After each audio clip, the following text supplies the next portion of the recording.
when it is convenient. All right. Thank you again for sharing your lunch hour with the African American Black Employee Resource Group, more affectionately known as AABERG. AABERG's purpose is to serve as a resource for and foster current and future African American colleagues' success by sponsoring programming, providing collegial support, encouraging belonging, and raising a collective voice related to issues that impact employees' ability to thrive both personally and professionally. We would love your feedback and will provide a link to a survey in the chat as we close out today's session. I am Rhonda Davis, the Justice Involved Families State Specialist in the Human Development and Relationships Institute, and I also serve as the AABERG co-chair, and it is an honor to be with you today. I'd like to take a moment to acknowledge members of our AABERG committee. Danielle Hairston Green serves as our chair, Quintella Perry, our secretary, Catherine Berg-Schmock, our treasurer, Cheryl Isabel, the chair of professional development, James Bowling and Eva Terry, co-chairs of membership and retention, Carla Williams and Atifa Robinson, co-chairs of marketing and media. Again, welcome to our fourth annual Black Voices Matter lecture series in recognition of Black History Month. This year's theme is Belonging, Finding a Place of Your Own. While Black History Month is nationally recognized, AABERG acknowledges that Black history occurs every day of the year. Today we have an amazing guest, and I cannot wait to introduce her as we kick off this month's series. Please note that we will offer a special Q&A session from 1 to 1:30 with our speaker. In addition, feel free to post your questions to the chat and our committee will keep their eyes out for those questions. We are also requesting that you take a moment to complete the survey at the end of today's session. And again, we'll be sure to share the link in the chat. Let's take a moment to reflect on this week in Black history. It was on this day, February 7th, 1925, that Oscar Williams Adams Jr. was born in Birmingham, Alabama. Justice Adams was the first African-American Alabama Supreme Court justice and the first African-American elected to statewide office in Alabama. He earned a bachelor's degree in philosophy at Talladega College in 1944 and a law degree at Howard University in Washington, D.C. in 1947. Once admitted to the Alabama bar, Adams launched his own private practice specializing in civil rights cases. He was the first African-American to join the Birmingham Bar Association in 1966, the first to form the state's first integrated legal practice with white attorney Harvey Berg in 1967, and was appointed to the Alabama Supreme Court on October 10, 1980 by Governor Fob James. At this time, it is my pleasure, or I will remind us to visit AABERG's SharePoint site and visit our calendar of events to learn more. At this time, it's my pleasure to introduce Dr. Latish Reed to lead us in a discussion around navigating the complexities of equitable decision-making. Dr. Reed has a career that spans over 2 decades as a college admissions counselor, teacher, teacher leader, school administrator, assistant professor of leadership, and organizational equity leader. She served as the inaugural equity administrator in a large school district where she led equity policy development and professional learning to support district-wide improvement. While her professional context is education, she has had opportunities to speak to and consult with corporate, healthcare, and county government professionals about issues of diversity, equity, and inclusion. She is currently writing a book entitled Pushing Through Shades of Gray, Navigating the Complexities of Equity. And I'm certain we're going to get a sneak peek of the contents of the book during this session today. So without further ado, I would like to turn it over and introduce to you Dr. Latish Reed. Good afternoon.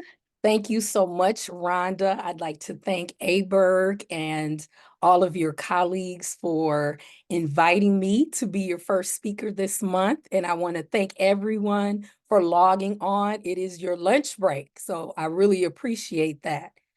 So what we're going to do is we are going to somewhat try to stick to a format, but depending on how it goes, I'm here to serve the participants. So what we want to do is talk about norms. We want to talk a little bit about the anxiety in addressing racial inequities within the workplace or within society. We will talk a little bit about my equity empowerment continuum, which is forthcoming. And we are going to do a scenario called What Would You Do? And then we'll wrap it up with So What, Now What? So, as Rhonda mentioned, I've had a lot of tough conversations. And one of the things that has really helped in navigating tough conversations is making sure that we always have some norms. So I don't know if you have norms within your workspace, but it really can help in grounding an organization, teams, in having conversations. So the first one is the green circle, encourage participation of others. In a few minutes, we will have a breakout session where there will be a few of you. And what I want you to do is make sure that you are encouraging and inviting everyone to participate. Also, the purple circle says seek clarification. We're only together for a short period of time today, but of course, if you have questions, please feel free to put them in the chat. You can also follow up with me. I'm more than happy to engage in conversations with people to help make sure that they understand the content or are able to answer questions. Also, within your work context, it is my belief that 95% of the world's challenges would probably be solved if people asked one or two clarifying questions. So think about ways that you can clarify what people are saying before walking away and developing a whole different paradigm than what was actually intended. The orange circle is speak your truth without judgment or blame. I'm not sure how many people are on the call, but just as many people who are on the call, that's how many opinions about some of these topics that we'll address today. So when you speak, make sure you speak from a space of I, in my home, in my department, how I grew up, because that validates the experience and then lets other people know that there are different perspectives. Which leads me to the red circle. Be open to discomfort about new perspectives. I realize that we are in a space where people are not really all too excited about being uncomfortable, but that is where learning takes place. I think about when I was trying to learn how to ride a bike. Oh, what an uncomfortable thing that was. But in that uncomfortness, if that's a word, discomfort, in that discomfort, that's where I learned how to ride a bike. So be open to discomfort about new perspectives. And then my favorite one is expect and accept non-closure. When we talk today, you'll have conversations with each other. You'll be thinking, when you leave this session, you might go home and have a conversation with family or friends, because these are issues and topics that we have to consistently come back to. Okay, so having said that, we have some norms in place. I want to share a short video clip, and it is about how humans experience racial anxiety. And so this clip is from Dr. Alexis McGill Johnson, who is currently the president and CEO of Planned Parenthood. So as you watch and listen, I want you to think about how this may resonate with you.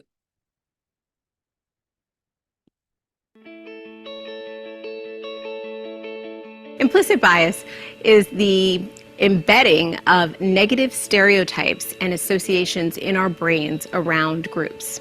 When we talk about identity difference, what we're talking about is a set of hierarchies when it comes to race or gender or sexuality.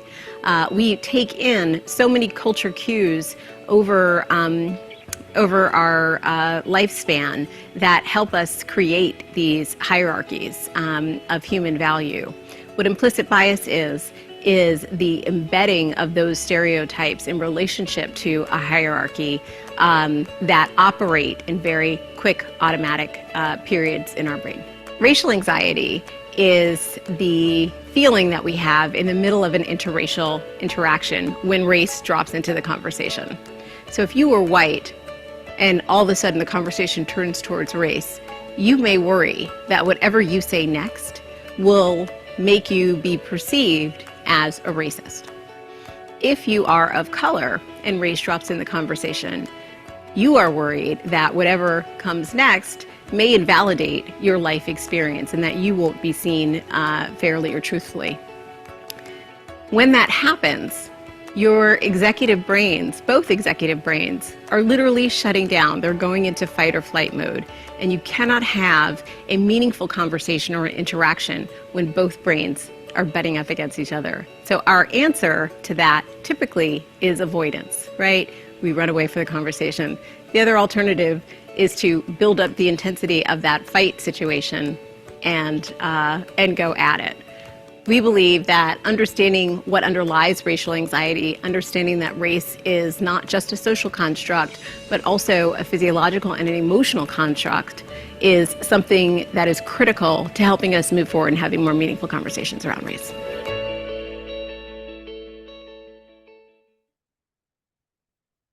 Okay. So what we're going to do, and so my friends who have agreed to help me set up breakout rooms, I'm going to share my screen again, and I want to put in the chat a couple of things for you to consider. So let me get my screen together to reshare.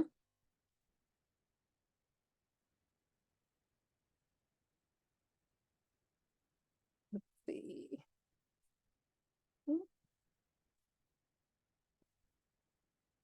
Okay. So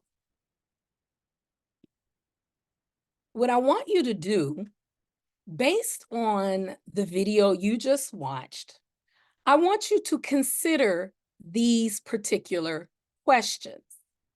So, have you ever been in or observed a conversation about race, gender, identity, religious differences, class, language, immigration status, or any other sensitive issue that was uncomfortable? Was there a fight or a flight? Were the participants able to push through to have a productive resolve or understanding? And if so, what did that look like? So what I want you to do, I think, okay, yeah, so I put them in there. The questions are in the chat.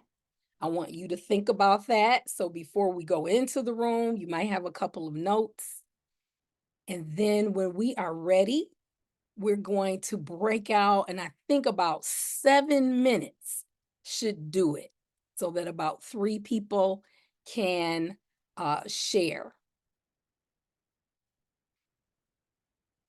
I'm also including the norm, so you can click on the norm link. Let me know if you're not able to access the norms, but you should be able to see the norms for when you have your conversation. Okay, so are we ready for breaking out? We are. Yep. I'm going to go ahead and open all the rooms now. Okay, so And we're Dr. Reed, you're going to get a prompt to join one as well, but you don't need to accept that. Okay, thank you. And that'll be for 7 minutes.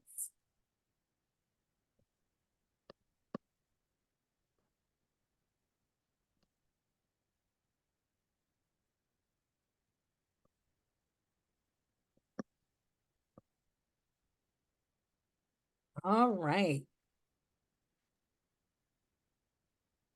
Are you going to pause? Did you say? Oh, yes. Is it possible? Okay.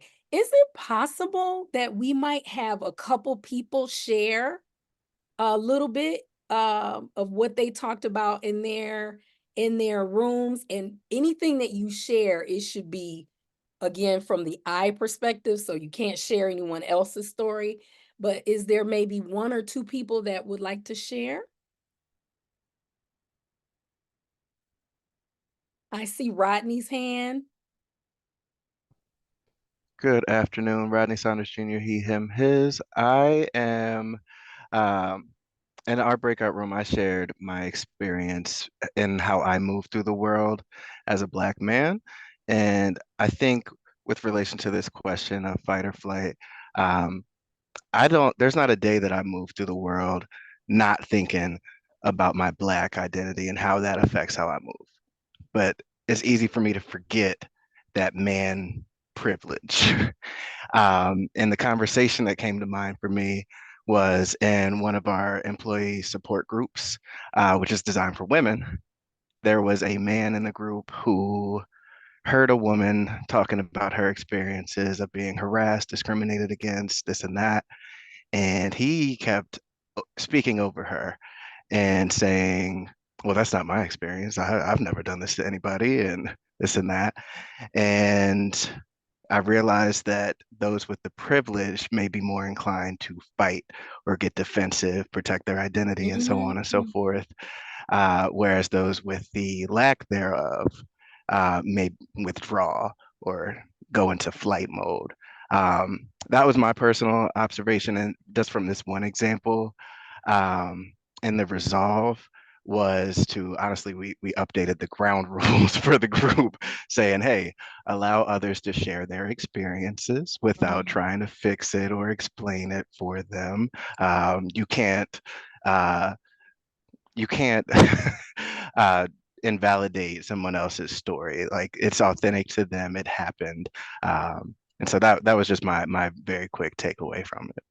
So one thing that I want to say, I really like the way you all were able to regroup, right? So you saw a particular behavior and you developed a norm or ground rule to address that. And those are the things that help us push through. So I'm going to go ahead and share my slide again. So in my book, the Equity Empowerment Continuum, we talk about everyone having some iced tea. We all have iced tea. So iced tea refers to your identity. So that's race, gender, identity, immigrant status, sexual orientation, political affiliation, your identity. That's important. And today we are talking about your racial identity. C, the context in which you are operating in. Some of you may have the title diversity, equity, and inclusion leader, or some of you may just be people that want to see things change in the world. Those are pieces of the context. And then you have experience. We all have experiences that are related to our identity and the context in which we're in. And then the final is our T, timing. Dr. King said, and I got to get the quote exactly the way he said it. He said, the time is always right to do what is right. But what we know is it may be easier. Now, this isn't Dr. King, this is Dr. Reed. It may be easier to do what is right sometimes when things have changed within the space. So there's a lot of complexity to that. What we know is when we talk about equity issues, it gets super complicated, icky, sticky. I like to say it gets a little equity. So you're talking icky and we're talking about equity. So it gets equity. Navigating workspaces with the context of race can be very complicated. We experience dissonance and discomfort because the organization is saying that certain things are happening when in actuality, those things aren't happening. I don't know how many of you may or may not be familiar, but Robin DiAngelo, she wrote a book and became a #1 seller during the pandemic when people had nothing else to do but learn about themselves and become more self-aware, where basically she talks about white fragility, and she defines it as the phenomenon by which white people become angry, defensive, or hostile when confronted with the idea that they may be complicit in systemic racism. Like, that doesn't feel good. And what we know is there has been a range of responses because of white fragility, from people losing their jobs, their families, and even their lives. And white fragility isn't just a white people thing. We have people of color that also protect white fragility as well. As a matter of fact, they can be some of the fiercest defenders of it because they themselves do not want to be uncomfortable, right? And so these are real things that impact how we're navigating a lot of things within our society and the workplace. And then finally, we know that today's political context is very different. Um, there's a dialing back of diversity, equity, and inclusion. We are trying to roll back the work that people did to make sure that college admissions was diverse. We are banning books again. So what happens is we don't know what other people in the space are thinking, and so it becomes super duper uncomfortable. But what I will say, and I have another quote by another great Black man, James Baldwin said, "We can disagree and still love each other unless your disagreement is rooted in my oppression and denial of my humanity and right to exist." And so as we think about how we approach things, we have to be very clear that we are choosing our battles to move things forward. What we know is diversity, equity, and inclusion is good in theory, but because of the things that we talked about, this anxiety causes people not to act. People can experience real consequences for acting. People can box you out of jobs, and all kinds of things can happen. And so sometimes when we're working, we're like, I don't know if I'm gonna even say anything about that. Pushing for real change can be uncomfortable. There is a famous R&B hip hop legend, Mary J. Blige. She has a song called Happy. And the hook says, all I really want is to be happy. So when I come to work, I don't want to be feeling equity. I don't want to feel funny. I don't want to feel like my colleagues are looking at me strange. However, without action, there is no change. So what? Now what? So I'm going to share with you a little bit about my equity empowerment continuum. The framework is a way to get you to think about to what degree you are empowered.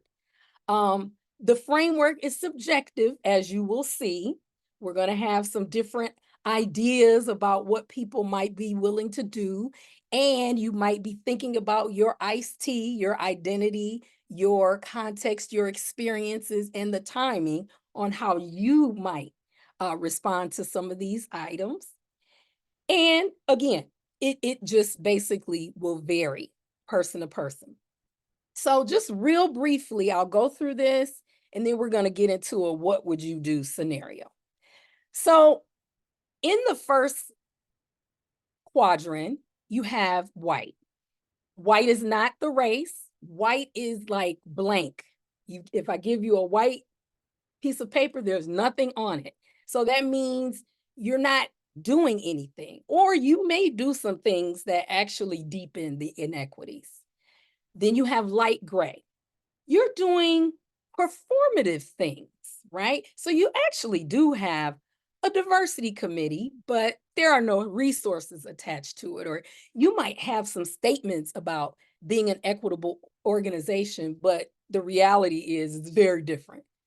And then you have dark gray. And this is where you're pushing the envelope in the organization so that you're thinking about the status quo, but then you're also making sure that you are doing things that will move that organization forward in authentic ways. And then finally, you have the presence of action to right the wrongs, things that have happened in the past. And sometimes this can be very aspirational. So when you think of things like freeing the slaves in our country, or you think about the civil rights era where you had Brown versus Board of Education, you have the Americans with disability, you have gender equality in marriage, and just all of these kinds of things that really go deep. So even within your organization, you create policies that mandate an equitable outcome. So I don't know how many of you remember, but they had a show on ABC called What Would I Do with John Quinones. Love this show. And basically what John would do is he had actors and they would put together different scenarios in public spaces. And they would film people's reaction. And typically, people would do the right thing. They would also film people that would not intervene or would not do the right thing. And sometimes they would show them, but they probably had to do a release. But we're going to do a what would you do? So here's the scenario. We are going to be celebrating, or we are celebrating Black History Month. Part of the reason why I'm probably here, right? We're celebrating Black History Month. I'm going to ask Rhonda to read the scenario. Righty. The scenario. It is Black History Month, and your company or department usually acknowledges the month by putting facts in the weekly updates, having a speaker, and providing some decor in the public spaces. In the last couple of years, there seemed to be a lukewarm reception to the month's activities, but the work acknowledgement persisted. It has been brought to your attention that there is a possibility that the month will not be acknowledged due to a couple of emails questioning why we should acknowledge this month when we have not celebrated other racial or ethnic groups. Okay, so that is the scenario. Now, what we want to do is think about it in terms of the equity empowerment continuum. So what I'm going to do is I'm going to say something generally, and I want participation. So I want you to think about what would constitute a white action or inaction or doing something to derail this more. So doing nothing at all. So you got the email, you just don't do anything, you don't address it. Or you say, you know what, you're right. We didn't do anything for any other organizations. We are going to cancel Black History Month. Are there any other things that you might do that categorizes that? And I'm going to try to see the chat here. Anybody? You can type it in the chat.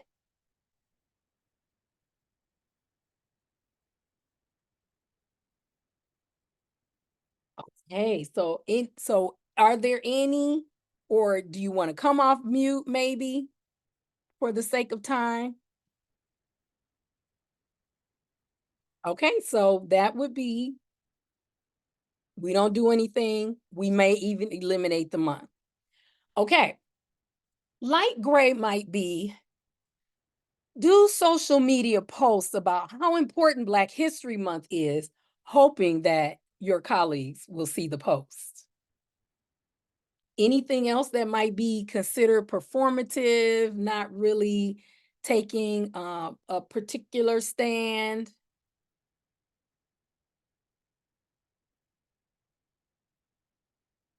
Now, one thing, you all, I was a middle school teacher, and so I actually do have wait time, but I am running out of time. So you're very fortunate that I don't have wait time, a whole bunch of time. But oh, we have one response here. Decorate your desk only, verbally mention it. Okay, so you mentioned, oh, it is Black History Month, you know. I create a committee. Okay, wait a minute. Miss Zena, I see you. Zena, you may be moving into the next category a bit. Hold the planned activity, but don't advertise it. Oh, wow. Wow. Send out an email. Okay. So this is where things may get a little subjective.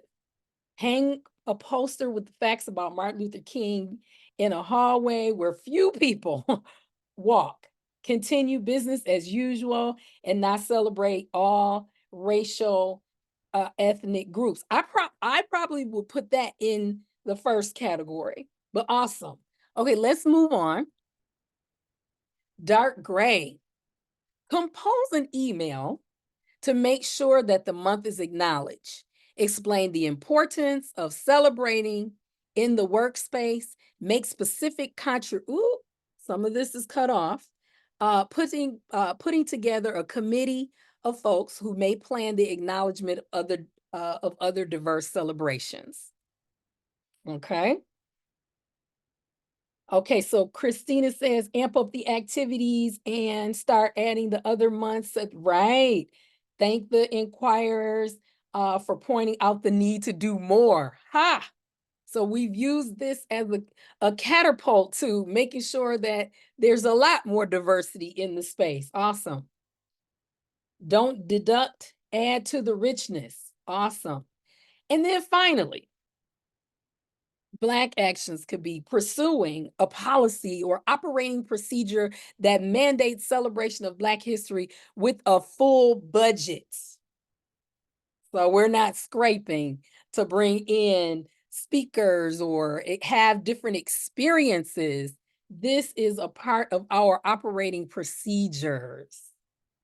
Okay, any other actions that might be considered Black actions?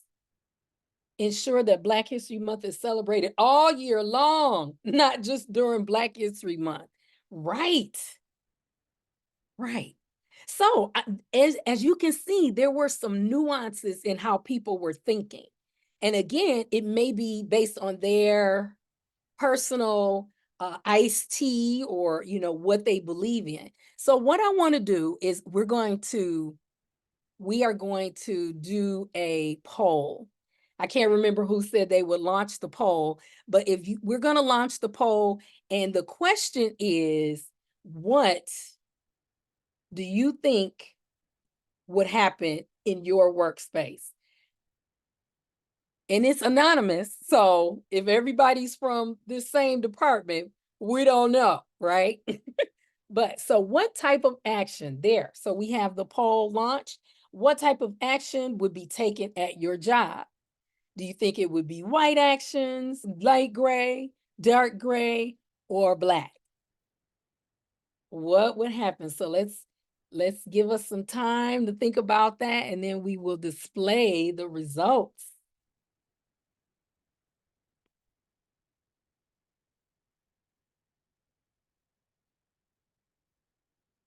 And I'm not going to participate. So are people participating? Yep, we have almost everybody responding. I'll just give it another 30 seconds and then I'll end the poll and share the results.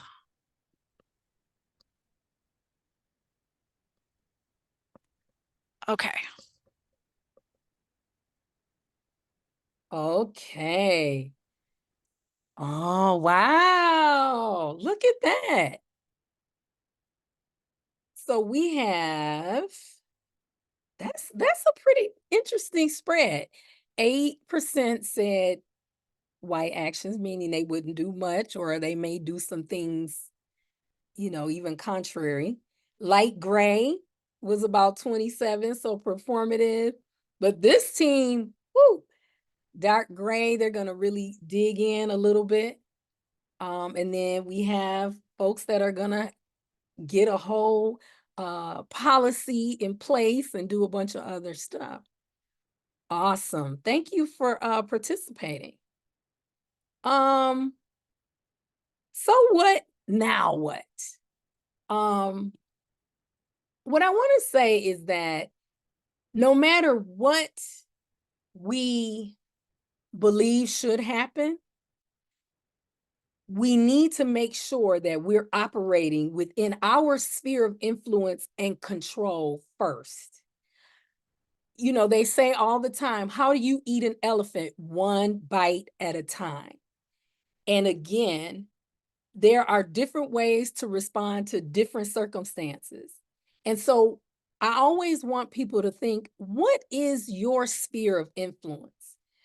Within different spaces, there are things outside of your control and your influence that you literally can't do anything about unless you changed your job, or you change something to position yourself to influence something, right? But then what is it that you control on a daily basis? There are decisions that you can make that could change the trajectory of equity work within the company. Just sometimes, once you understand what equity is, or what you understand that to be, and you look at the context of your work and you say, oh, we're doing something inequitable, I can change this, right? So thinking about what is it that you can control. Sometimes you may not be able to control it, but you may have influence. In the previous position that I had in the district, I was pretty middle management, but I think my iced tea was such that I was going to be heard. Sometimes I nicknamed myself the Equity Nat, because it was like, here she comes with that equity again. No, yes, I'm here. Let's take a look at what you're doing so we can help you. Let me support you. High accountability, but high support as well. So who can you influence to make decisions that will have more equitable outcomes for the folks that you serve and your colleagues? So I know that they're doing an official survey, but if you could think about what you heard today and give me some feedback. I always, as I'm writing, I want to hear what people think about the equity empowerment continuum. So if you could, I would appreciate that. But I'm going to turn it over to Rhonda, because we can have some conversations while people are doing that, and then make sure that you also participate in the department's survey as well. Wow, thank you so much, Dr. Reed. And before we go into our a more intimate discussion with Dr. Reed, if there are any questions, any pressing questions during that time, feel free to put them in the chat, or you can unmute yourselves at this time. I did want to share a quote that Christina shared. She said, the only thing necessary for the triumph of evil is for good men to do nothing. And that's from Edmund Burke. And she also added good women, or, persons, people to do nothing. So that goes to what you talked about in terms of on that continuum. And let me see. Go ahead. I see a Rhonda, hand raised. Mm-hmm. was that to me, Mai? Is that to Yes, me? Mai, go ahead. Okay, no, Go I just ahead. wanted to I'm make sorry. sure. I'm trying to read the virtual room. Dr. Reed, my name is Mai. The pronouns that I use are she, her, and hers. It's an honor to be in your virtual presence. And I just wanted to seek or advice, because I love that within this space, it was Black and white. And I love that you talked about that oftentimes it can also be people of color who are also doing the uplifting of like white supremacy. And particularly for me, as I identify as an Asian American, I understand that within my community, there is anti-Blackness and white privilege adjacent privileges. Can you address that within your continuum of how that would work within that BIPOC lens? So this is what I think. I have some of the best colleagues that I work with in the Milwaukee Public Schools. I love them. We had so many conversations. One of my colleagues, Paul Moga, who's currently he is a coordinator for the Black and Latino Male Achievement Department, and he would often say, sometimes your kinfolk ain't just your skin folk ain't your kin her folk, okay? And so basically, sometimes that is some of the challenges that we have to deal with because, again, people internalize this idea that we need to protect folks that have power and privilege. And so, honestly, in my time doing the work that I was doing, it was interesting because a lot of the big work that I was able to do was because I used my power and influence with those. And so sometimes that can just be a challenge. What we know is now Dr. King is like, he's seen as almost a deity, right? But during the time that he was doing his work around civil rights, Black folks weren't super excited about him because he was making their lives unhappy and uncomfortable, right? And so we have to think about ways that first of all, have some empathy about that because we've all been as a BIPOC, we've been in those spaces where it's like, oh God, this is being said. Now we have to go through this. So just having some empathy and grace around that, but then leaning in, using your influence and your inspiration for why we need to make sure that we're moving forward. So that's just some initial thoughts about that.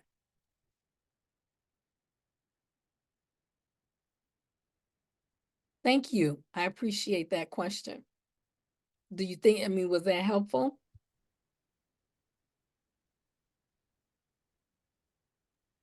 It was very helpful. Thank you for that. And I'm going to check the chat. So we did notice that the QR code was not working. Dr. Reed added the link to the chat. So the chat for the feedback form is there, as well as Jenny added the link for our evaluation, for the AABERG evaluation as well. So if you could take a moment to fill out both of those forms, we would greatly appreciate that feedback. I am going to just say a few words to close out this time, and then we'll go into our more intimate conversation. But thank you again, Dr. Reed, for spending this amazing hour with us. It was a great way to kick off our series. And on behalf of the AABERG, as well as our colleagues, friends, and partners of the Division of Extension, it is our hope that we can call upon you to continue to engage us in this meaningful and necessary dialogue.